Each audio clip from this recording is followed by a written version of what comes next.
अस्सलाम वालेकुम व्यूअर्स, कैसे हैं आप? उम्मीद है आप लोग सब खैरियत से होंगे। अस्सलाम वालेकुम व्यूअर्स, कैसे हैं आप? उम्मीद है आप खैरियत से होंगे। ये है आदिल और मैं हूं मुदस्सिर। जैसे कि आप जानते हैं आदिल जो है यहाँ पर पहली वीडियो है इनकी मेरे साथ। तो आज हम आपको विजिट कराएंगे छोटा सा यहाँ पर जो है सैटरडे बाज़ार लगता है सफ़ाकुई में। अभी आपको मालूम होगा या अभी मैं आपको बता ही दूँ कि मैं सफ़ाकुई में मौजूद हूँ और यहाँ पर जो है यहाँ सैटरडे बाज़ार लगता है और फर्स्ट टाइम मैंने देखा है। तो आदिल भाई मुझे लेके गए थे वहाँ दिखाने के लिए, तो मैंने सोचा उसके ऊपर वीडियो बना लेता हूँ और आप लोग भी जो है देख लें। और आप लोग ये सैटरडे बाज़ार देखेंगे, आप लोगों को खुद मज़ा आएगा कि बाज़ार कितना अच्छा है और कैसा है, और इसमें चीज़ें बहुत ही सस्ती मिलती हैं।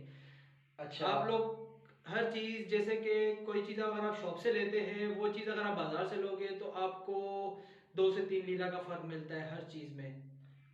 आए आप आपको हम बाज़ार की तरफ लेके चलते अच्छा, हैं। मुझे एक और बात बताओ कि अनकरा में भी क्या ऐसा बाजार लगता है या नहीं? जी हाँ, अनकरा में भी एक ऐसा बाज़ार लगता है। सैटरडे, संडे, मंडे, इस तरह के हर दिन का एक बाज़ार लगता है।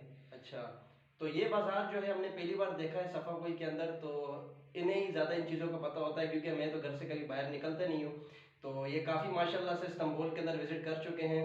तो यही मुझे लेके गए थे। छोटी सी वीडियो है, वीडियो को लाइक कीजिएगा, शेयर कीजिएगा और कमेंट अच्छा ज़रूर कीजिए। चलिए अपने बाजार की तरफ चलते हैं।